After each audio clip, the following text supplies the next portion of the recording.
place azali. Zongisa gloire epai na Nzambe. Tombola kombo na Nzambe. Loma ozali malamu wali bolingo wali Nzambe na nguya. Wali Nzambe malamu. Wali Nzambe na miséricorde.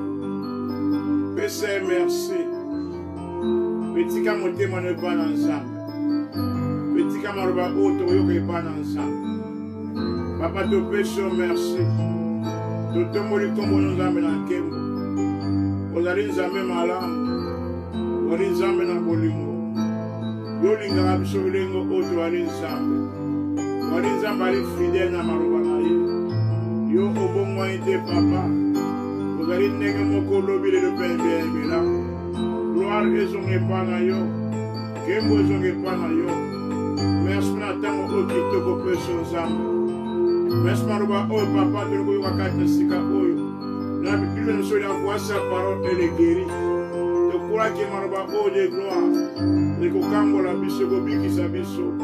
Eko changer biso, eko bongola biso papa. Na kombo na Yesu Kristo. De timité sur papa ipa na yo. Leda mabela malamu. Eko reçoit maroba oyo. Beli semence incorruptible. Beli ko oto bambuma kombo na biso. Papa mbona mapane drama. Na tangi toko oyo. Na kombo na Yesu Kristo. Ndete bonere bongo. Robi amen. Amen. Yo o region de biso sika oyo to welcome you to akeri yo na programme oyo. Adoration à biso à Grace Blood Church. Namba pambo pour nous la connecter kat na programme oyo. Amen. Amen. Tout c'est la pureté du cœur. Amen. Matin autre banaki en dessin passé. Mais dimanche passé to te qui matin à musupo la qui Father's Day. Le conseil to te sous matin o lelo oyo. Pona to continuer ango. To mona ni onzambe. Azobela biso na kambotali pureté du cœur. Nzela malobana. Amen. To mona ki na mukanda Matthieu chapitre 5 verset 8. Ils sont bien heureux ceux qui ont cœur pur, car ils verront Dieu. Et le mot Yesu Christ, ba pambolama, ba obazali metema peto, ou ete ba mona nzambe. Ba mona ka nzambe na likolote, ba mona pe anase, na makambo ba kosala, nzambe ko se manifester. Ba mona pe na likolo, ote wana ba metema bazali peto. Amen. To ba ki metema se comme peto, tango to ndimi kolo Yesu Christ. Tout le monde a dans Ézéchiel chapitre 36, verset 27, Ézéchiel chapitre 36, verset 25, tout quitte na 28, bina biso nzambe asokola ki mitema na biso. Et qui promesse bango pesa bana Israël, to promesse ngo zali yanga na yo. Tango te chefo na biso pa na kolo, so nimiete akufene kuzu pointi na biso. Nzamba asokola na mitema na biso. Alongola motema o alibanga poto baki motion so boto na motema alibanga motema o ali ya méchant motema oyo ya koyoka maloba nzambe te akoyina ya mabe to bota manango yali to eritiango a partir d'Adam et Ève mabe wa masumona to bota na nature na pécheresse mitanto ya ma Yesu Kristo nzamba sala opération na mitema na biso alongola motema alibanga pe ache motema wa mosuni apeso moni mosu ya sika e pe ache molimo na kat na biso asokoli kat na biso molimo na biso pe asali ete molimo na nzambe ko sala ke tobana ko tambola na maloba ya nzambe. Amen. Donc ndenge zo landanga ndenge zo liwana soko yamba Yesu Kristo ndimelaka ye motema zali peto po ozali béni po te ndimela Yesu Kristo makila na nzambe asokoli motema na yo epe apamboli yo lipambolo ngo ezali kata bomo na yo mamoyo so kitoko nzamba bongisa ezali kata bomo na yo mais asengi biso protéger motema na biso. Amen. To protéger esprit na biso parce que Satan ayaka pe pour abebisa mitema na biso acha salite kata na mitema ndenge ya sala ango to mona kana mukana na Marc chapitre 7 bana verset 20 na 22 bina biso bima kata na biso yango comme ça biso salite. Bali ba bloque makati na biso bali makanshi ya mabe makanshi wa koyina makanshi wa kosala ekobo makanshi oyo akozanga kolimbisa makanshi sala mabe eutaka na motema yango esalaka etokoma salite. Amen. So Satan mosani asalaka lokwa bike motema so lipeto akomema biloko wana kati na motema so pote abebisa motema na biso. Oso mosala mso komi salite moyo nzambe atia kati omona na biso lipambo livi wana koyesa kufa po anseso ngombe na ekuluzu ebima ekozala te. Moyo tomona grâce nzambe kose manifeste ekozala te. Moyo tomona nguya molimo santo kosala kozala te parce que salite wana ekobloke yango. Alléluia. Le Satan amema tu makanisi mabe. Soko ndimi yango osepelema na mandi na yo esani ekitisa motema na yo ekomi salite. Tant que en Afrique, bien aimé, il y a des sons qui vont bien tima muntu, motema ya muntu. Des sons vont dire des sons na muntu na motema vont ezala ndeni. So mutava ya yesu mo mutu ilongi kanda. Bachaka mwana ba milima be katsa mutu wana makama be katsa mutu wana mwana ilongi changer. Mulonga mutu comme na kanda uzuma na malamu te. Meta mutu ya ba yesu muna ilongi fungwami. Bala sandeni ba melima beso bima e bimi bala sandeni nzamba kota kata moto wana et puis longa moto wana échanger. Et ça ba réalité o ali et ça ba réalité à solo. Avant to ya ma yesu la ma bepenza to la ma be to la salité mingi. Parce ma beza la kata suma sumu naturel la kata mo na biso et ça la to la salité. Et ça la ke yango to atira ka penza ozoka tirer ma mabe ba demba zo pa na yo watapa nini o yama yesu te. Alléluia. Mais tant que yami yeso, ndamba sokoli motema na yo, okomi peto, jusqu'à ce qu'on tirer ba ange ba pembe na yo, to bona na nini on ba tia ba ange ba pembe na yo, ozoka tirer ma malamu po nini, osa motema ya peto. Alléluia. Mais Satan a sepelaka ne on ate. Ausani a comme ça motema na salite. Ndeni asala ngo a mama kans mabe. Na ba iterima a ko sala so ba sala mabe. Si on sali ma basaro mabe yo comme na kanda obina ko limbi so ma kanso na kanda ozuma kanso ko limbi sate ozuma kanso ko yina esa ni evan na motema na yo obina ko limbi saite na ko sunga ite na yini makanso evan na mitema na biso et comme ça biso salite et comme ça so salite makanso ko sale ko et comme ça biso salite makanso ko yiba et comme ça biso salite. Makasho ko tonga mutazana na tefuna zo tonga na zo songo nyuso za ba blogo oyo et comme ça biso salité sans le savoir et comme ce motema no salité si on mona mabe makani na munoko na yo ya mabe po anini motema et comme salité. Alléluia. Voilà pourquoi faut tous la prudent mingi na oyo tozo loba na oyo tozo yoka na oyo tozo mona pe na oyo tozo kanisa. Amen. Yanga mukanda to moina mukana na Proverbe chapitre 4 verset 23. Proverbe chapitre 4, verset 23. Binabiso, to garder mes thèmes na biso na bokebi nyonso. Pas makambo mfi na biso e makata motima. Makambo so mfi na biso nzamba tiamo na motema, tiamo na esprit na biso. Lipambo le zakat na esprit na yo. Muni mosala zakat na yo. Ezakat na yo. Yango babito garder mes thèmes na biso. Proverbe chapitre 4, verset 23. Tout le temps, Proverbe chapitre 4, verset 23. Pour la cire. Et ça m'a rappelé dans l'autre salle. Proverbe chapitre 4, verset 23. Gloire à Jésus. Alléluia. Amen.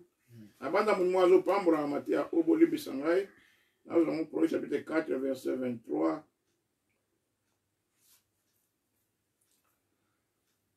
Bien, monsieur Boy.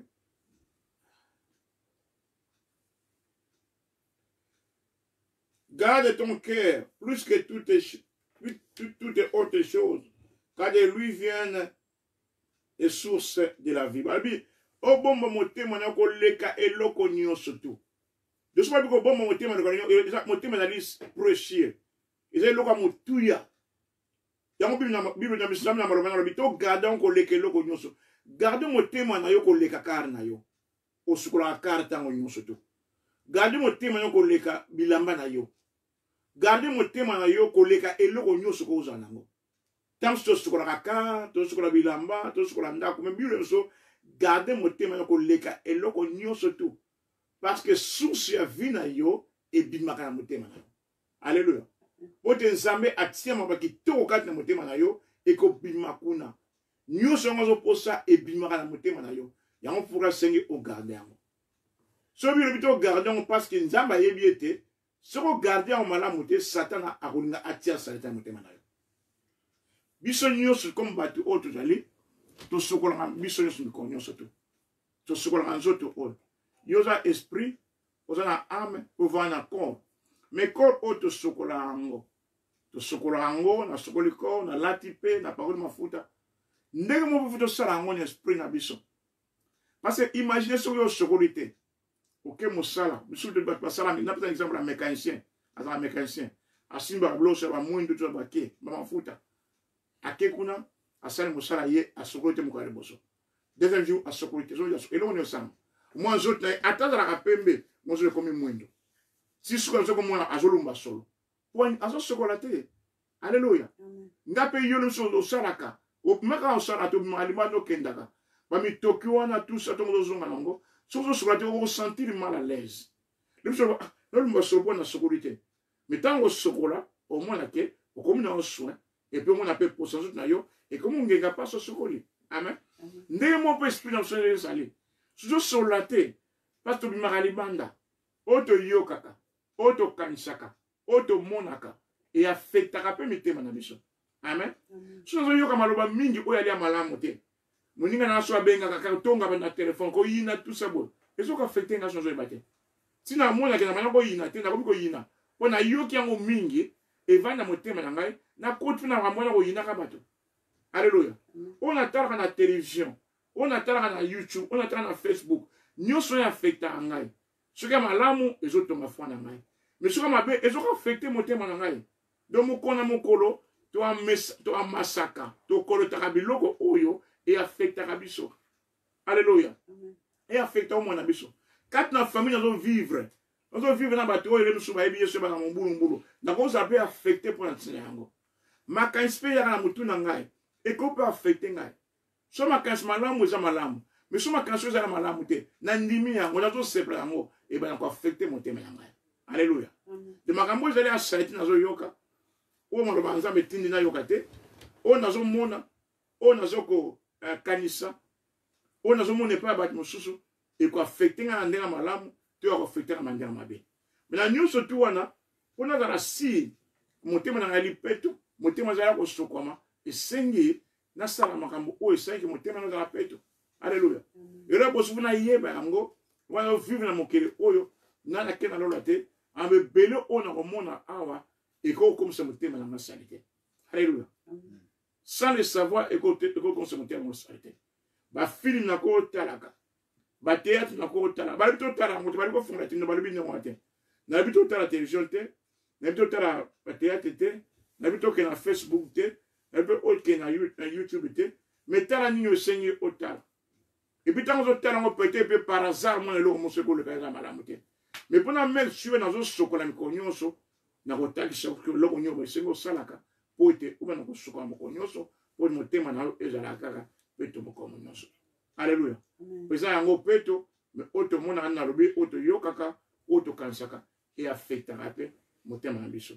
Voilà pourquoi le auto oza focaliser na kota eloko nini obiso mwana nzambe obiso la chrétien et sento sala auto mettre sure motema seli protéger na makamu nyonso mokili oyo auto mona oya mabe ezobebisa mitema bato ekokisa mitema bato salite elongo tisinto sa bato zala bitumba awa sante azokatake nga na yo aza mposa selema atia eloko na ye kati na bongo na biso po soki atia yango azwi accès po soki atia yango abebisi mitema na biso mpe akozwa accès na ye ya kokota bongo na biso asala oyo esenga asala akozwa makoki ya kofrene biso ya kofrene lipamboli ya kofrene bolamu na nzambe eza kati na biso mpe emoesama.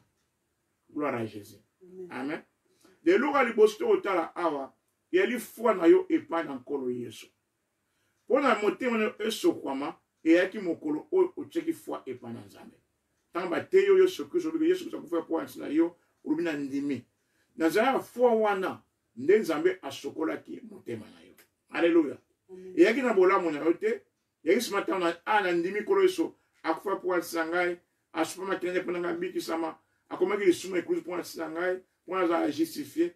Tango ndimeka mbala moko nzambe asalaki nini na nzela ya foi wana asukolaki motema to mona Ezekiel alongoli motema ya kala sokoli atie motema oyo mosuni atie esprit motema na motema wa physique te mais ele ko ezali esprit na yo asokoli kati na sokoli molimo na yo ozaki peto de loka liboso foi epa na kolo Yesu Kristo yo oyo yamba Yesu Kristo continue kondimela ye continue kotia foi epa na ye kotika te kozanga te pasi te eloko moko te etinda yo oyo abandone foi na yo continue kondimela kolo Yesu wana tanzo continue kondimela ye Nzambe ba continue kopetola motema na yo tanzo ni mekolo azali na ekuluzu akufe pointi na yo apeyaki plus pour masumu na yo Mon santo kati na yo akosala mosala na ye moto mon santo akokontinue kosala kati na yo alléluia tokenda mokana na Actes des Apôtres chapitre 15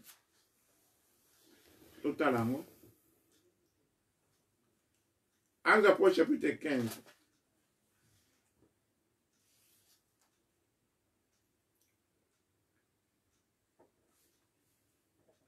verset 10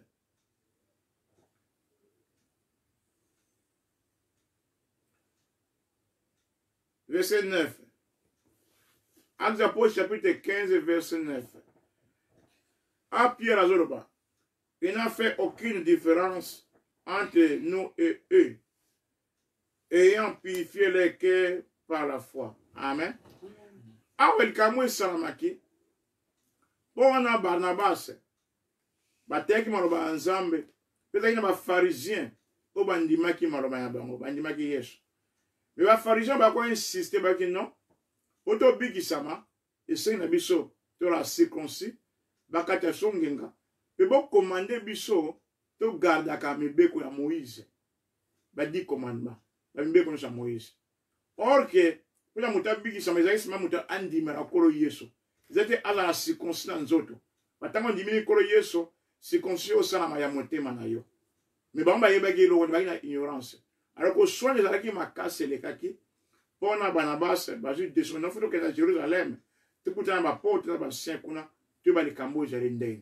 Le temps va y quand va expliquer ma munion sur le non, et là secte la groupe on va pharisien, ba bazo senga to kata bango to se conseiller bango, plutôt commander ba garda ka ba commandement ya Moïse.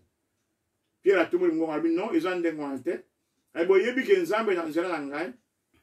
Atiza ki ngai pona te asamala na ba jantal ba païen pe bandima ikolo yo sonzera na ngai ba binzambe asagi différence mongote entre biso na bango Nzambe seulement asagi nini a purifié ki mitema na bango na foi amen na bitango batongo bandima ki kolo Yesu Kristo na nzela ya foi na de Nzambe asokola ki mitema na bango alléluia de mokolo yo ndima ikolo Yesu na nzela ya foi wana pa na Yesu Kristo onime ka kufe point na yo asipaki makilene point na yo akomaki lisum point na yo na kondima wana nde motema na yo Nzambe asokolaki yango alléluia donc Nzambe asokolaki motema na yo na nzela kondima wana donc lelo oyo motema na yo ezali ya kopetwama de faut continuer kaka kotia foi na yo epa na kore kopesa merci koso merci pour te kufe point na ngai osopaki makilene na yo merci pour te yo petola ngai merci pour te makilene sopranaki pour te ngana petwama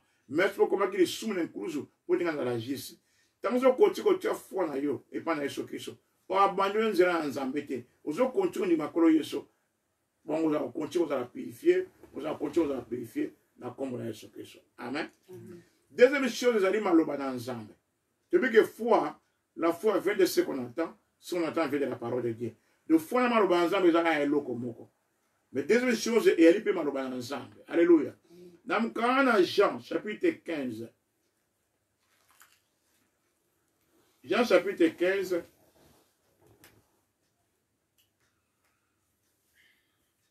Jean chapitre 15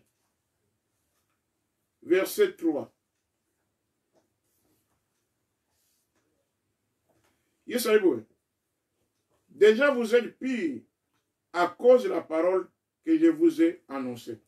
Yes, déjà vous êtes à pire pour na tia maloba on a annoncé na teibino amen maloba Nzambe e purifia kabiso e sokola kabiso tant so tanga maloba Nzambe ezo sokola yo tant ozo na mateya o ezo sokola yo par exemple maloba na Nzambe voilà pourquoi faut tanga la Bible na yo faut yoka maloba na nzambe même na télévision même na église faut fongola motema na yo kozala 17 ans maloba nzambe ezotema maloba ntango ozoyoka yango ozoyeba te ezosala kati na ezosokola yo ezopetola yo na mamu nyonso salite azomema kati na yo oyo omonaki oyo satan azomema oyo omonaki oyo okanisaki oyokaki ezoya mpo ekomisa motema na osali te mitango ozoyoka maloba na nzambe ezopetola yo na tongo omete maloba na nzambe na bible ofungoli bible ezosokola yo ezolongola basalite nyonso to wana alleluya maloba ya nzambe epetolaka biso yesu alobi yango bozali ya pire à cause de la parole que je vous ai annoncée. Amen. Na mukana pe na Ephésiens. Liboso mukana Psaume chapitre 19. Pendant Psaume chapitre 119 verset 140. Bible bina biso. Psaume 119 verset 140. Bible. Yoka mon Bible bina biso. Voilà Jésus. Psaume 119 verset 140. Ta parole est entièrement éprouvée et ton serviteur l'aime. Ta parole est entièrement éprouvée. Dans la version anglaise, your word is pure. Amen. Tu vas voir ensemble, elle a éprouvé, elle est pire. Et David a dit, serviteur na yo alinga kayango. Il faut linga maloba nzambe pa ele pire eko sokola yo linga ka maloba na nzambe pesa ka tango na maloba na nzambe yo kaka maloba na nzambe tanga ka maloba na nzambe parce sokola ka bato ezo sokola yo ngebe no mo sokola pe ka motema te sokola ka nzoto mombimba même so na maladie kat na yo eko sokwa ma nzambe maloba na nzambe eko petola yango ozali na infection eko petoma to mona na mukana na mukana a proverbe. Manzambe sokola biso longola malade. Yarbi so il a voix sa parole et le guérir. Mukana Psaume 107 verset 20. Donc on se même peu guérison dans le maloba nzambe. Donc ozo méditer ngozo yokango, ozo vendre son motema, ozo tambola kat na yo, eko sokola. Motema na yo, pe eko sokola système nzot na yo, eko petola yo. Eko petolo beneve. Et là musala o maloba nzambe. Et ça la carte mon abisso. Donc on a Ephésiens chapitre 5. Ephésiens chapitre 5.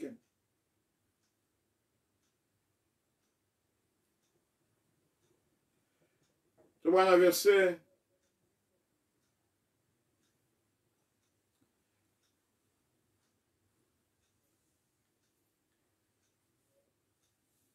dans le verset 25. Dans te asimari agité. Marie, aimez vos femmes comme Christ a aimé l'Église et s'est livré lui-même pour elle. Jésus-Christ a mis ça qui est pour l'Église, dans notre Église. Va continuer afin de la sanctifier par la parole, après l'avoir purifiée par les baptêmes d'eau. Pour être purifié dans un ensemble, à sanctifier dans un maloba après l'avoir purifié par le baptême d'eau après avoir purifié dans le baptême maloma alléluia mais so tellement ma Bible fait changer by the washing of the word alléluia kuna bazo la maloba nzambe ali maloma ezali mai oyo sokola bato alléluia aba lui baptême d'eau tant on peut ozaki baptême ezali wa okufa po soka na ozaki sezo symboliser kufa pe seko na kolo Yesu Kristo ezali pe sorte de purification ozo ko identifier que Yesu a purifié kiyo alléluia tant on teki foi et panaye patando zo ka baptême za symbole ya foi na biso pa na Nzambe ya ko ndima ke ko sa kufa na kuzu point sinanga yo tant zo kitela mai nazo s'identifier na kufa pe seko na Yesu Kristo on a ba tant to tshaka foi et pa na Nzambe Nzambe wana asokola kabiso. Alléluia. Tanto tshaka fana koloso asokola kabiso. Tanzo continue ko tshaka foi yango ozo sokola. Donc baptême d'eau ezo symboliser foi na biso pa na Nzambe. Ezo ndima ke to kufie le ngona epeto sekwe. To ndima ka kufie ka soe point le ngona asomai na biso. Je sokola ka pe biso. Amen. De maloba Nzambe esokola ka biso. Mais afin de faire apparaître devant lui cette église glorieuse sans tache, ni ride, ni rien de semblable, même, mais sainte et irrépréhensible. Amen. De maloba nzambe sokolaka biso ndenge maloba nyonso esokolaka bato maloba nzambe esokolaka biso mpe elongolaka tashe elongolaka basalite nyonso esalamaka. Amen. Nzela maloba nzambe. Gloire à Jésus. Amen. Epe eloko mosusu fo toyeba oyo esokolaka biso ezalaka motema so ela protege na basalite nyonso mabe oyo tokosala mpo motema so elaka epetro na ntango nyonso to yeba eke lisumu ekomisa nyonso oyo totangi wana lisumu ekomisa tosali te ekobo mabe kotonga nyonso to wana ekomisa tosali te alors fo kozala oyokaka mongongo molimo santo ta molimo santo alobi kati na motema na yo amwa nanga place osali mabe mbala mongo ose repentir zalaka sincere epai na nzambe zalaka honnête epai na nzambe nzambe ali papa na biso ayeba faiblesse na biso yango yesu aye kati na mokili oyo alati nzoto oyo po azala mpe tante ndi biso ozala tante po te azala wana asungaka biso ntango nyonso ye azalaki tante basalaki esumu te nga mpe tokoleka kati na tentation ya mokili oyo alleluya me ntango tozotia elike epai na nzambe nzambe akosunga biso ntango nyonso. Amen. Yango soko moni osali erreur bosali mabe osali lisumu zalaka rapide ya se repentir ya recevoir pardon péché par na nzambe nzambe alimisa so 2000 apasi na ekuluzu yesu abaki papa limbisa bango po te bayebi te ni bazosala mais to recevaka pardon péché yango ntango to se repentir ntango to reconnaître tosali mabe nde tokorecevoir yango ntango to se repentir to changer makanisi na biso tolongoli makanisi na mabe otosala totali epai na nzambe ntango tofixe regard epai tose repentir nzambe nali natambola so nzela wana te ndenge otambola na mabe te nali natambola na nzela na yo nazotala yo nazolanda yo place wana nde esalaka ndenge nini torecevoir pardon ya péché epe toaplike bakliya soki so mpo epetola biso. Amen.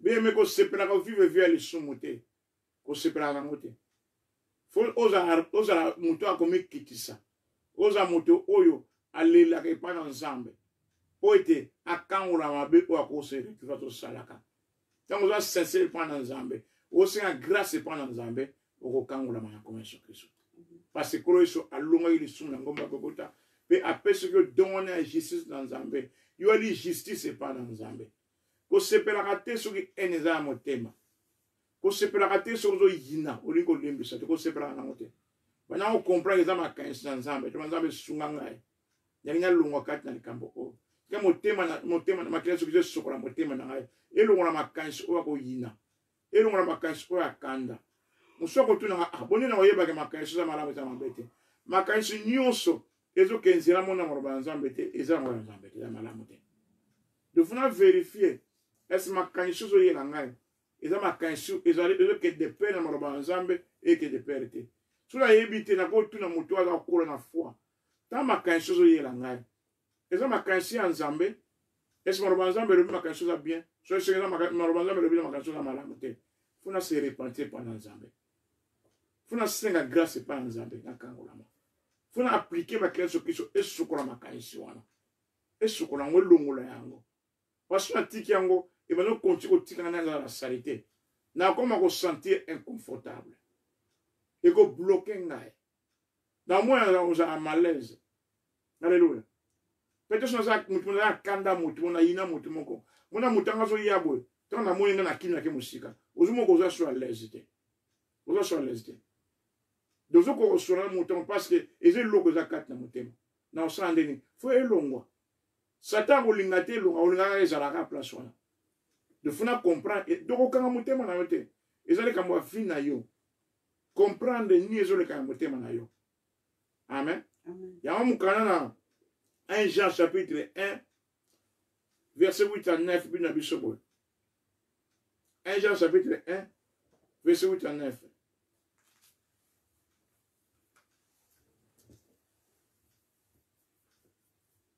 Jean chapitre 1 verset 8 à 9.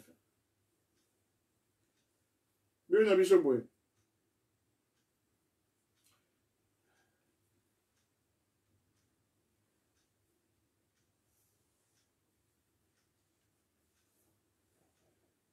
Si nous disons que nous n'avons pas de péché, nous nous séduisons nous-mêmes et la vérité n'est point en nous. Si nous confessons nos péchés, il est fidèle et juste pour nous les pardonner et pour nous purifier de toute iniquité. Si nous avons vérité dans les quatre nabisos. Parce que tant que nous avons rappelé, tout ça, rappelé ma belle. Et c'est ma canisse, tout ça. Mais on a vu bien à convaincre dans mon thème. Tout le monde a vu place au salut madame témoin. Faut me se repentir dans le temps na salut ma belle, na se repentir, na se pas parler péché, et puis n'appliquer ma clé sur Christ. Na mettre ma clé sur Christ, et puis tout la maille, et ce qu'on a maille. Et l'on a les canisse, on a épée tout la maille. Il faut être sincère pas dans Zambé.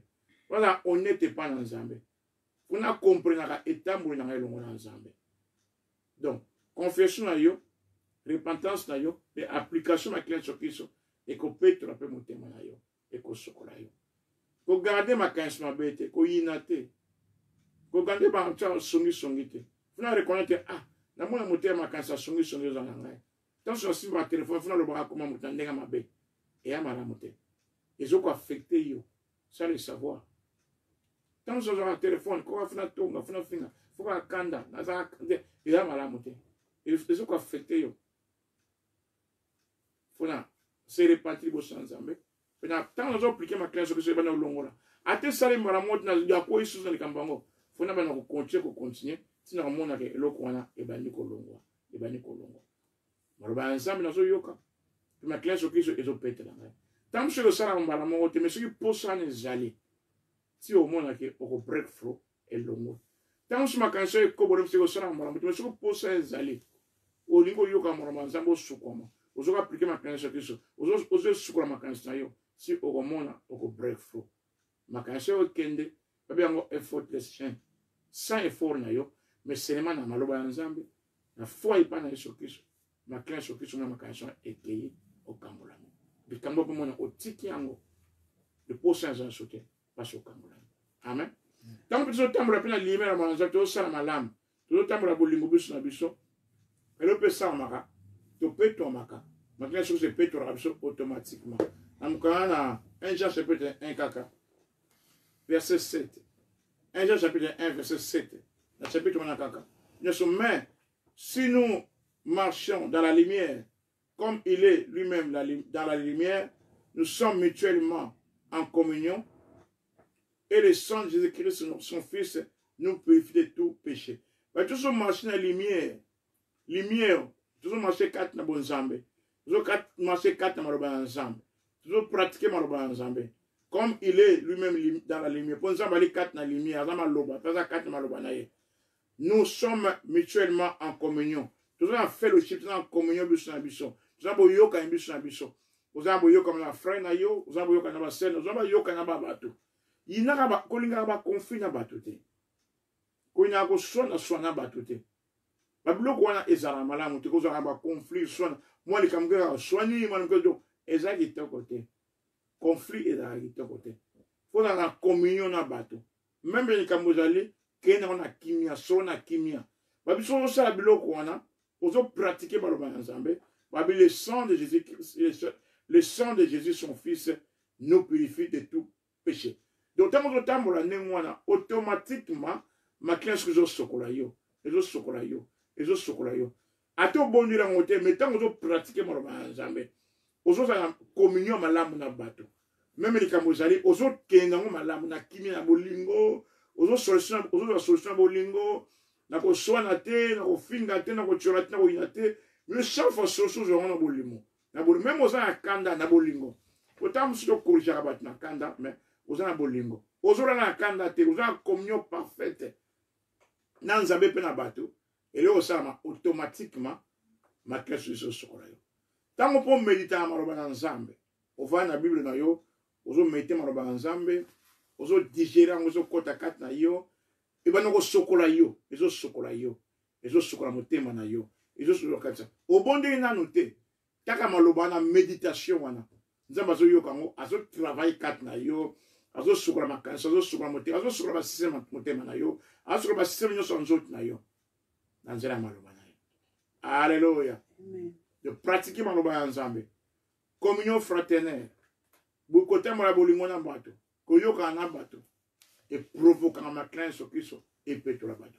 Parce que nous place maloba zali, place un peu sang de Jésus zali.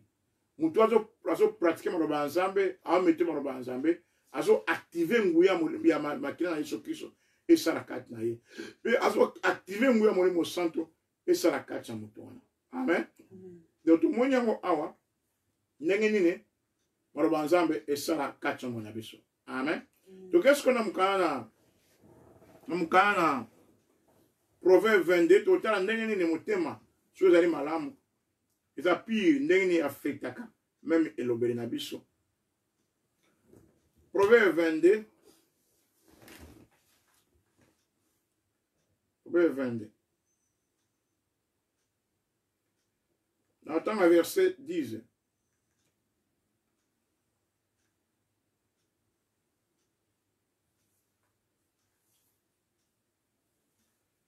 Proverbe 22.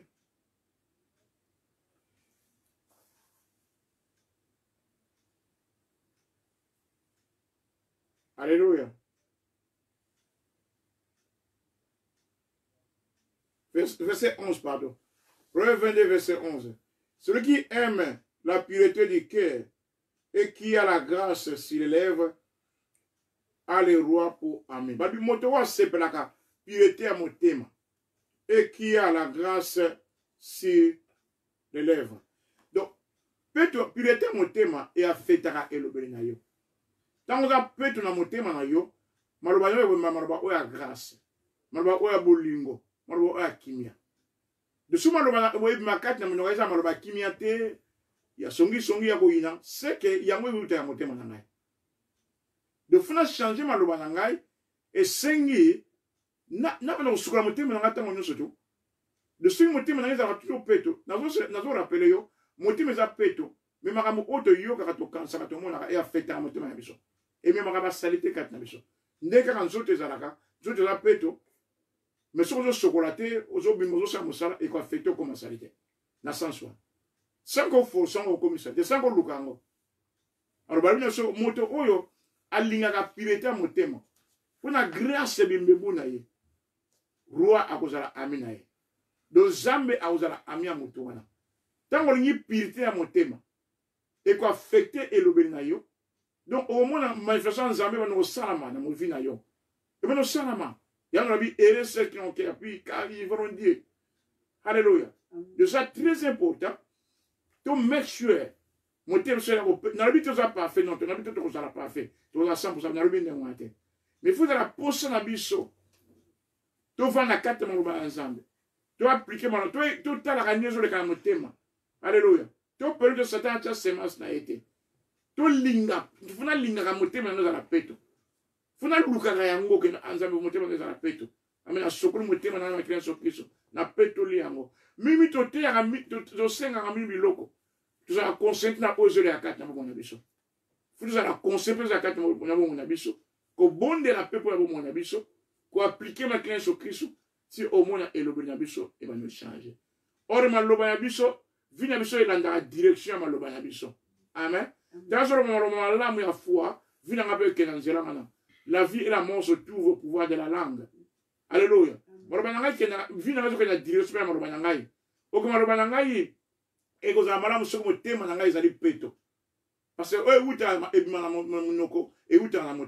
alléluia.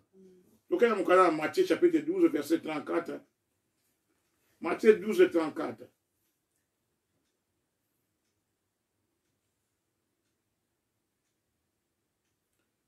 Nazondi makende omwazo pambula Matea oyo.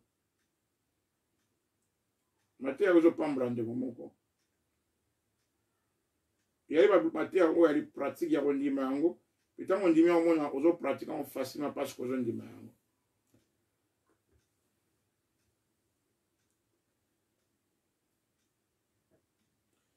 Matthieu 12, 34. Il se dit, race de vipères, comment pourriez-vous dire de bonnes choses méchants comme vous l'êtes, car c'est de l'abondance du cœur que la bouche parle. Il s'agit na abondance mutema qui ma munoko lobaka.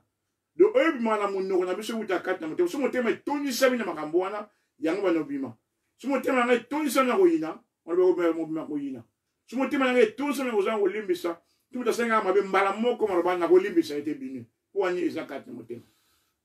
Alléluia. De oyezo bima kati na monoko na biso euta na motema et puis orientaka nzela ya vie na biso. Amen. De tika eto make sure motema so ezala peto. Alléluia. Sikotala awa ni balobi ndenge nini na osala ke maloba échange na osala ke motema ezala peto.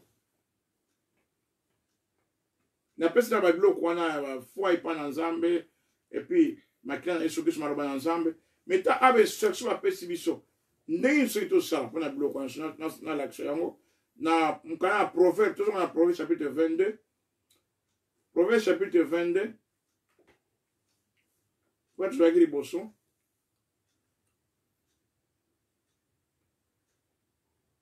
toke na verset 17 je se prête l'oreille proverbe 22 verset 17 prête l'oreille et écoute les paroles des sages abi chale toi na yo pe yoka parole ba sage ya bata mayele parole à sage dans la parole en Nzambe parce que maloba Nzambe yango li sagesse na biso amen babi applique ton cœur à ma science babi na mkana anglais babi apply your heart to my knowledge cha motema na yo na connaissance ya nini ya maloba ya Nzambe chali toi na yo yoka maloba ya Nzambe cha motema na connaissance yo ya maloba ya Nzambe lorsque vous comptez la vérité vous affranchira. De temps où vous avez quand tu connaissance sur le Nzambe et quand tu as motema na yo. Verset 18. Car il est bon que tu les gardes au-dedans de toi. Et elle dit ma lame au garder maloba na motema na yo. Il faut garder motema na yo et qu'elle soit toute présente si tu lèves. De temps où garder motema na yo yango ego monoko na yo. Alléluia. Yo kama maloba na Nzambe tika maloba na conscience kota kati na motema na yo epe osani ebana obima na monoko na yo. Alléluia. Ya marabi moto oyo alingaka pirete ya motema epe grâce bembe affecté maloba mbebu na ye ebarabi roi akozala ami ya moto wana. Alléluia. Yo kanga maloba na Nzambe kotsana matoi na yo kitsa motema na yo ebana kobima pe kati na yo. Donc ça, nous sommes tous là pour yo quand on compte sur quatre nabiso, puis on go bima quatre nabiso. Alléluia. Donc quand on connaît Proverbe chapitre 4, pour tous ceux qui ça. Proverbe chapitre 4.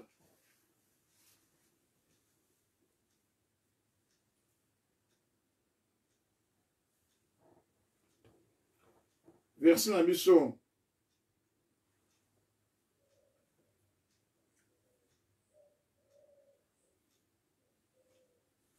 Chapitre 4, verset 20. Bien sûr, mon fils, sois attentif à mes paroles, prête l'oreille à mes discours. David a dit c'est moi, Zara attentif na parole nangai, na parole na maloba nangai. Prête l'oreille à mes discours. Donc, Zara attentif na maloba ensemble. Maloba ensemble. Tiali toi na yo na maloba na Nzambe. D'autant que l'église tiali toi na maloba passer au te yo. Kozaka discrété. Faut tiali toi na maloba na Nzambe. Na zo te abo tiali toi na maloba na Nzambe. Fongola motema na yo. Tiali toi na yo. Li toi na yo. Li toi na yo physique oyo. Oyo ka o pofo yo ka yango. Maloba o fait kontra kata mato na yo kontra kata motema na yo. Izo kontra mato yi ils ont quitté la motema. Verset 11. Qui ne s'éloigne pas de tes yeux. Et l'on a mis dans le terrain. Il faut faire la Bible na yo. Faut faire la même na phone na yo. Même na iPad na yo. Fongola iPad na yo. Fongola Bible na yo. Si a mis na yo et mon na kamalobana. Malamaza fait kota na mis sur beso kota bon. Ils ont travaillé na mis na yo. Voilà, il faut yoka ango, ils ont côté à mato na yo. De temps où font les télévisions, yoka ango, ils ont côté à kat na yo. Tant où font autant la Bible, côté à na mato na yo. Et là, nous ça. Garde-les dans le fond de ton cœur. De temps où on côté à mato, ozo yoka ozo mona yango boye gardango sikona motema na faut kota kati na motema na yo na bande susu e kota ni to na yo fongola miso na otanga bible ko bwaka ka bible to yo bwaki yango zo kipango te non faut e kota ka na miso na yo tango zo kota miso na yo e ko affecter ma miso na yo bono mona suma mabe to zo tama zo mabe zo la ndaka miso zo taka linga mabe zo tala tala ngo zo sunne ngate so zo kota mato na yo wono yo ka suma sora pampa mate suma to ma sora songi ye tellement mato na message ko yo ka moroba nzambe oko tira tansina ya mote wono boya mo ko yo ka mamba pampa mo linga mo sute de tango zo yo ka zo mona onkele pas mato na yo e message ko yo ka maloba nzambe oko yo ka maloba ezali malamu oya mabe bono yina yango mission ko mona ozali malamu oya mabe so na télévision okolongola po ani mission na yo e message ko malamu ya malamu et ça ndeni e kiti na motema na yo. Là, je verset 22. Car c'est la vie pour ceux qui le trouvent, c'est la santé pour tous les corps. Tant que tu as ma tour na yo, ya matin na ngate ya santé mais na la non tant que tu as ma tour na yo, o tu na mus na yo, o vent sur na moto na yo et elle vie, peut aller santé pour na battu, la santé pour na yo. Nous m'en ko guérir, yo za médecine et guérir. Pourtant il coach na ils ont purifié la motema na yo te. Ils ont purifié le système de nos autres, ils ont sokwama. Ils ont sokola mon bimba. Ils ont l'ongla infection. Ils ont l'ongla oeli certis ça dans même. Ils ont l'ongwa. Maroba nzambe. Même quand tu as prié tu vas beaucoup pendant yote. Mais tant que détermination, il y a un vent à maroba et affecté vina spirituel et puis vina naturel au donc et affecté même santé na yo. Verset 23 car après, va lui garder ton cœur plus que toute autre chose, car de lui viennent des sources de la vie. Déjà. Donc, il y a une élection, c'est très important au praticable au moins en Zambie. Je vais vendre, yo kamaroba en Zambie, fongola la Bible na yo, sur la fond, tanga na fond na yo, tanga maroba en Zambie, coach na mus na yo, coach na motema na yo, vasa motema na yo. Yangona banoko bima suka oyo tango saino wana mona maloba nyo banoko changer okonko maloba bolingo ya kitoko ya malamu kwani Nzambe evande kati na yo. Alléluia. Parce eza pratique ko to sala ngomo kona mokolo ata 5 minutes nyonso oyo ngolu Nzambe opesa ngolu o mete maloba Nzambe olamu na tongo mete maloba Nzambe. Alléluia. O mi sokola kayo mona maloba Nzambe. Omi sokola yo mona makina na esokiso. Omi sokola yo mona foi ozocha epana kolo Yesu. Alléluia. Kuna oti na sagia asari pana tina yo na ngomba ya Golgotha. Amen. Tukomna suka matena biso kobondela awana pesa verset suka ona ko déclarer maloba Nzambe dikola bomona yo. Toyekoli awa erese ki on kempi ka everondie motema nozali peto yo komona Nzambe. Yo komona Nzambe na ozo sala kati na libota na yo. Mais garde motema na peto tango nyonso tu pote satana azo accepter acha salite acha biloko ko bloquer biso mona manifestation ya gloire na Nzambe. Amen. Totoma bona soni ko pambola Nzambe. Pesa Nzambe merci na tango okitoko de l'église. Zongo sa gloire pa na Nzambe. Nzambe tika maloba o ishalo mona tika motema ne pa na Nzambe. Ametika ite makile sote peto la ngai. Maloba ona yoke esokola ngai. Salanga grâce Nzambe. Maloba nyos na ko yoka ebe ko sokola ngai peto la ngai. Na ina la peto na motema na ngai. Ote enjina na lola na sipa elongo na esokiso. Pe wana zakate mokili o namona manifestation grâce na yo. Yangu eno namona les pampoli namona ba grande chose o chakat na ngai kozala manifester na commerce. Wana bonde place ali. Bonde la tomo ngo bonde pa na Nzambe, bonde pa na Nzambe. Tomo la ngo ba ko bonde pa na Nzambe na commerce Kristo. Santa Karaba Sente Kerebe. Yondo Korobo Sita Rabashia. Mranda Raba Indo Korobo Santa Karaba Sente. Indanda Raba Sente Kerebebe. Yende Kerebe Indo Robo Sita Karaba Santa. Papa te pécho merci de péché gloire et panayo. Pour la maraba o de gloire. Maraba na yo ngo sokola kabiso. Maraba yo ngo purifia kabiso Nzambe. Kemaraba oyo epetola biso epetola ndeko alandi oyo. Alandi Mateo même wako landa ngo sima epetola Yesu kula de gloire. Te boni grâce en ensemble na bongo na biso.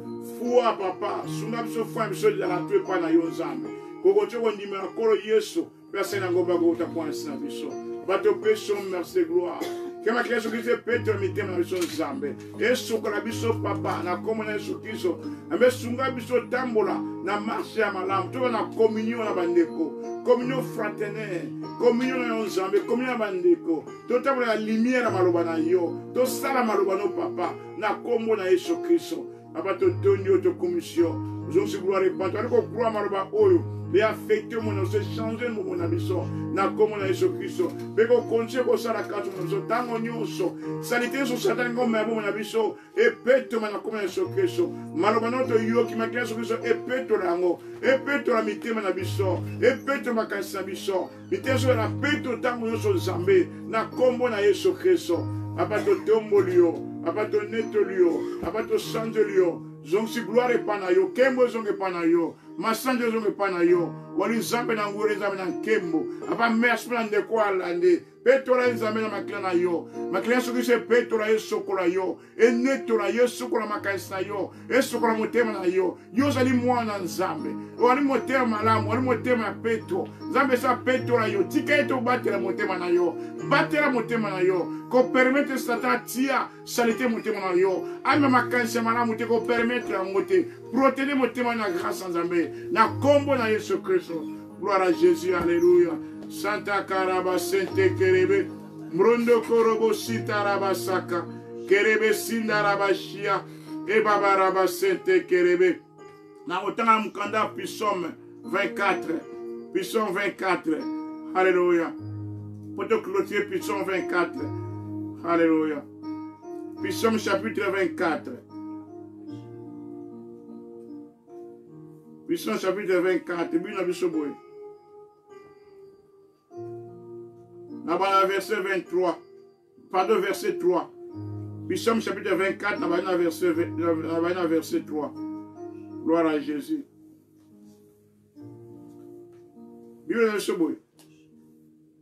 Qui pourra monter à la montagne de l'Éternel, qui se lèvera jusqu'à son lieu saint? Batunana akomata ngomba éternel. Yanzambe nan oakotombwama na place na mon centre. Celui qui a les mains innocentes et les cœurs purs, celui qui ne livre pas son âme au mensonge et qui ne gire pas pour tromper. Yo ali na présence ensemble. Depuis mon kolo yamba Yesu Kristo, nzamba petola ki motema na yo. Asale ngolo omona okoma mwana famille na ye. Asale ngolo za na présence na ye, o vanda kat na yo, super vanda kat na yo. Alléluia. Il y a une présence en Zambé. Dans verset 5, il obtiendra la bénédiction de l'Éternel, la miséricorde de Dieu dans son salut. Yozako biki sama. Na déclaré le Coran Zamba sukura mutema na yo. Asukura maboko na yo. Pe apambo na yo. Sikate li pambo na Zambé la manifeste mona na kombo na Yesu Kristo. Yo mona li pambo na Zambé. Yo mona manifestation ya présence en Zambé ko affecté yo. Ko affecté li bota na kombo na Yesu Kristo. Po eta petola mutema na makina na ye. Po eta sukura maboko na yo na makina na ye. Waya kolo Yesu batake ba seti na maboko na ye. Maboko na ye zoka ki maklebi makipoti maboko na la peto. Na masimu sosali na pasi na malimbi sa na peto la yo na nyonso tu. Ozali mo santo na koma Yesu Kristo. Yango pona tina yango tika to za grâce wana ya ko garder motema na yo. Ya ko tambola na sainteté. Ya ko tambola na pureté na kombo na Yesu Kristo. Recevoir grâce wana. Recevoir grâce wana. Grâce wana recevoir wana kombo na Yesu Kristo. Tambola na pureté. Makreso ya konche ko petro motema na yo. Oza grâce ya ko mete maloba na Nzambe. Ya ko sa maloba na Nzambe. Na kombo na Yesu Kristo. Sikate manifestation li pambo na Nzambe. Emo sango na kombo na Yesu Kristo. Justice en Nzambe. Emo sango tamo na justice na kombo na Yesu Kristo. Merci de gloire. To pambo de gloire. Matangi oyo kitoko Nzambe. Merci ma mineno sana bo mabana yo. Na kombo na Yesu Kristo. Neto bondeli bongo. Tobi amen. Amen. Dans ma pambola yo zaki connecté. na service oyo. Nandimi ete yo pambolami. Nandimi ete pambola na komona Yesu Kristo. To suki a mokolo lelo. To kutani mokolo na jeudi na chambre privée de prière. Ou autorisateur soit prière na komona Yesu Kristo. Namba pambola yo. Pambola na komona Yesu Kristo. Merci.